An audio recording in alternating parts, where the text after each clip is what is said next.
I knew something was wrong the day. My mother apologized for not having enough chairs. I had come home for the weekend after almost 3 months away. When I stepped into the sitting room, it echoed. The old three-seater my father had saved months to buy was gone. The matching armchairs were gone too. Only two plastic chairs sat against the wall. My mother noticed me looking around and laughed too quickly. "We wanted more space," she said. The room was beginning to feel crowded. I smiled because she was smiling, but nothing about that room had ever been crowded. My name is Monica. I'm 31 years old, and I grew up believing that once a family escaped poverty, it stayed behind forever. As a child, hunger felt normal. Sometimes we ate twice a day. Sometimes once when school fees were due, my older brother Vincent and I wait outside the principal's office until our parents managed to pay enough for us to return to class.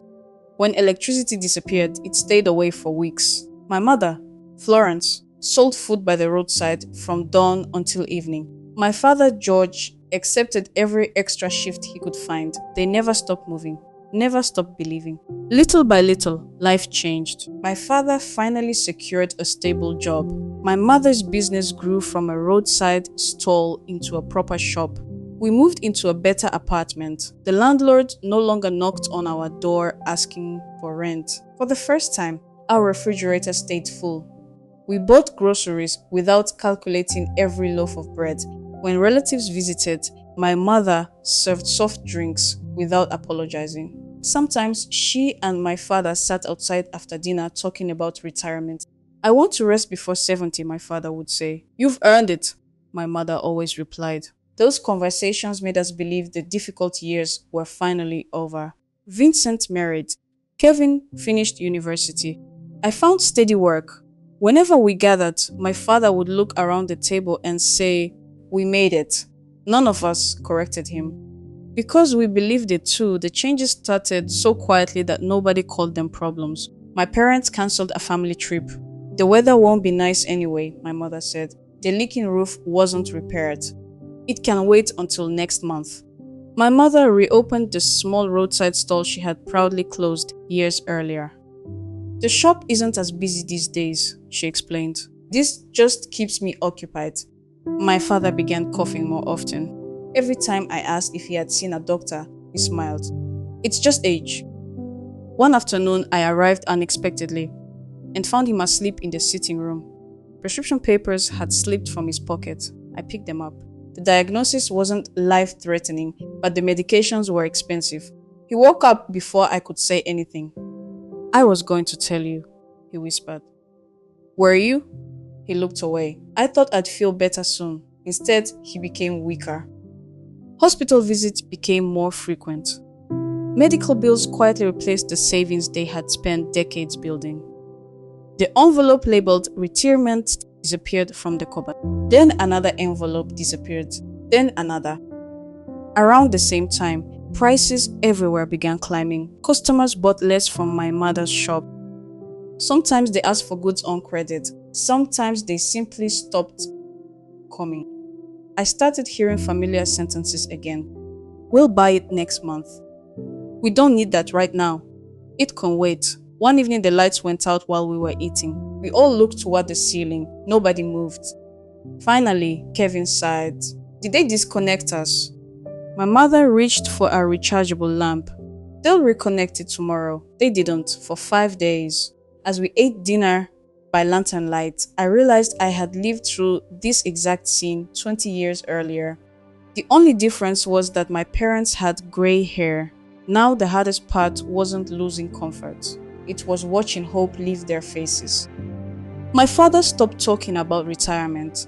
My mother stopped talking about expanding her business. Instead, they whispered after everyone went to bed. One night, I woke to get water. Their bedroom door wasn't fully closed. "I promised you an easier old age," my father said quietly. "You've spent your whole life working." "You gave me a good life," my mother answered. "I gave you a difficult one with short breaks."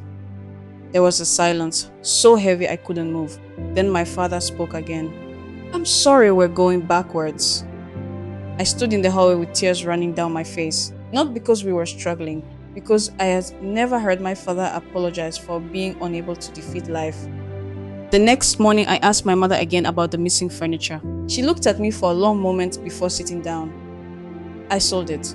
I already knew. The medication couldn't wait. Why didn't you tell us? She shrugged. You children have your own lives. We didn't want to become another responsibility. I couldn't answer. Because all those years my parents had protected us from their burdens. We had quietly accepted the protection without realizing its cost. That weekend, I called Vincent and Kevin. No excuses, no pretending, no protecting anyone's pride, just the truth. We spread notebooks across the dining table the way our parents once spread school bills. We listed every expense, every debt, every prescription, every source of income. For the first time in our family, money stopped being a secret. Vincent adjusted his monthly budget. Kevin took over the utility bills. I covered most of Dad's medication and helped stabilize Mom's business. We made a schedule so neither of them would feel they had to ask before receiving help. Whenever we visited, we brought groceries without making an announcement. We repaired the roof. Eventually, we replaced the furniture. Not because appearances mattered, because home should still feel like home. Life never returned to the comfort we once enjoyed. My father still manages his health carefully. My mother's business still has difficult months. Every unexpected expense still makes us nervous. But something changed that day around the dining table. We stopped treating hardship like a personal failure. We stopped pretending everything was fine till it became unbearable. Most importantly, my parents stopped carrying the weight alone. I used to think poverty was somewhere a family could live forever. Now I know it sometimes waits patiently for one illness, one lost income, one season of rising prices, or one crisis nobody planned for. It can return quietly, wearing the disguise of ordinary life, but it also returned to the wrong family because the frightened little girl who once watched her parents fight it has grown up. So have her brothers. This time, poverty did not find exhausted parents standing alone. It found a family that had survived it once before, and this time we stood together before it had the chance to separate us.